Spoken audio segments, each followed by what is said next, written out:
The title's quite long. It's New and Complete Manual of Māori Conversation, containing phrases and dialogues on a variety of useful and interesting topics, together with a few general rules of grammar and a comprehensive vocabulary. Bit of a mouthful. Oh, here's a good one. These are phrases to buy gentlemen's clothes. Kei te pirangia hau ki tētahi wekete wewete. I want a velvet waistcoat. There's a section on war. Tā mātou e tūmanako ana kia mutu rawa te whawhai ki nui tirani nei. We trust there will be no more wars in New Zealand. So if you think about the time of publication, and it's not too long after the New Zealand Wars.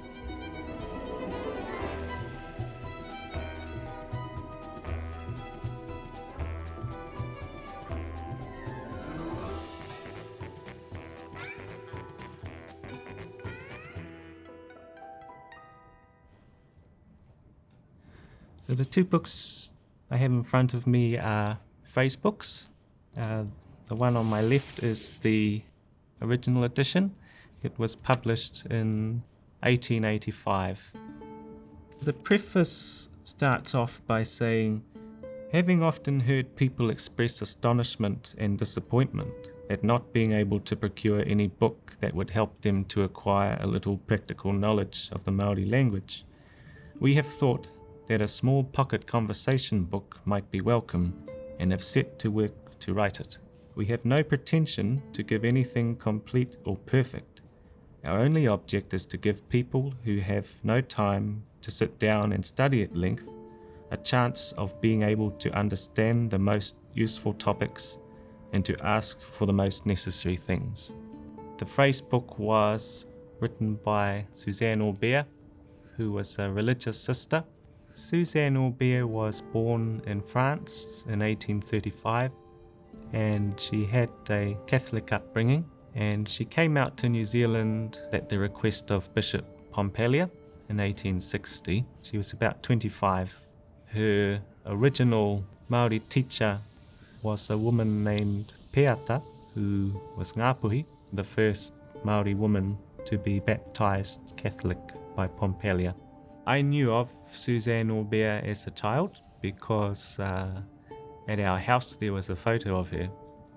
My grandmother, before she married my grandfather, she was actually a religious sister herself in the Sisters of Compassion.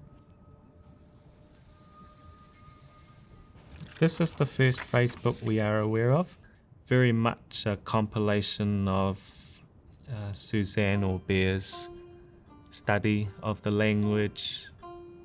What strikes me with the Māori as it's written here is the use of the various accents, diacritics that we might see in languages like French. But we've also got the use of the macrons, which we would use today to represent the length of the vowel. Her writing comes from a time when written Māori was still being developed. The various marks and accents that she's used are part of that process. One other thing that strikes me, the first chapter's on the pronunciation of Māori.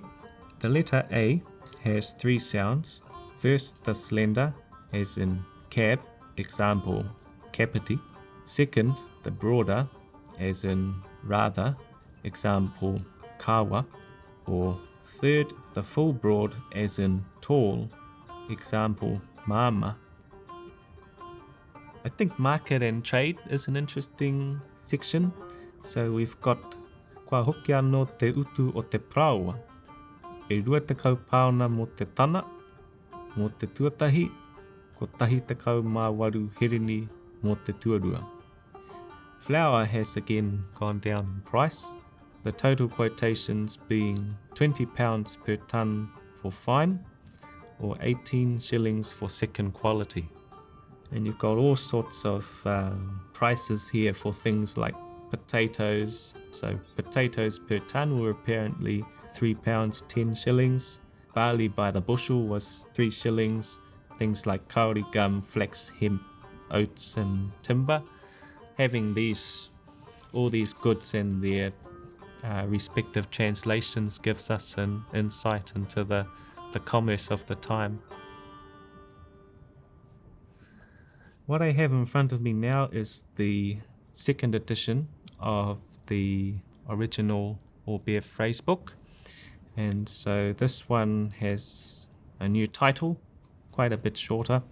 It's a complete manual of Māori conversation and grammar with vocabulary. The year of this revision I have is 1901, and it was edited by Api Ranangata. This is the Api Ranangata, the one we all know. He was a member of parliament. He was quite a distinguished scholar, and he had a lot to do with the revival and the retention of Māori culture, the Te Reo Māori, Waiata songs.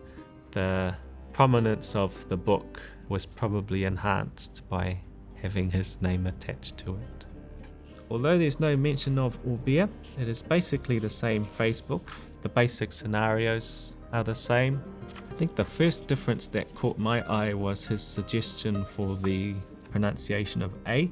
A has one sound, Italian A, but varying in length. First the short, second the long. The word mama gives the two sounds exactly. The other one that came to my mind was in the pronunciation of WH, where he says WH is an aspirate, as in huero, red, and they've also said to avoid giving it the sharp sound of F. I think back then it was a more subtle pronunciation than what we would hear more often today with the sound of the F. Whiro for red and kawhia. The expansion of the grammar gives it a bit more weighting technically, I suppose, and I think it probably goes beyond the intention of the original phrasebook if we think back to the preface of that one. And it was more of a casual interest, being able to pick up and quickly pick out some of the everyday conversations. In this 1901 edition, the phrases are much the same. Tā mātou e tūmanako ana. We trust there will be no more wars in New Zealand. One interesting thing I've just observed is the spelling of Nui Tireni has changed. In the first edition they spelled Tireni with an A rather than an E. So what we have in front of us is a rough representation of the manual's print run. These two here are still relatively early in the print run, largely the same as Ngata's first revision. Fourth edition, here we've got a hardcover. The dating of this fourth edition I have is 1931. The seventh edition was where I started noticing differences, and so we've got here quite a development in terms of the grammar. This manual is designed to aid both the European and Māori student in the acquirement and understanding of each other's language. If we look at the contents here, we've now got a section on to buy or hire a motor car or a horse. E pirangi ana hau ki tētahi motoka. I want a motor car. He kā anō tōku. E rite ana te pai, engari e hala I te mea tino hou. I have another second-hand car, as commodious and nearly new. Having these sorts of phrases represents the technology advancement from, if we think of 1885 to we're now talking about 1953, which is when this one was published. On the front cover here we've got edited by Sir Api Ranangata and the 8th edition revised by Winiata K. Smiler. Nō nahi a hau I rungo ai I tētahi harurutanga nui I te rangi. Yesterday I heard a loud noise in the sky. Ko tētahi rererangi pea tērā. That would be an aeroplane. Titiro, ala hoki me he kahu nui. Look, there it is now, like a big hawk. But I look here at the markets ones. flour is still the same price as it was 80 years beforehand. Yep, still the same ones on war. And then one that I can't resist. Nā wai anu tereni I toro. Who discovered New Zealand? Ngā kāpene kuki.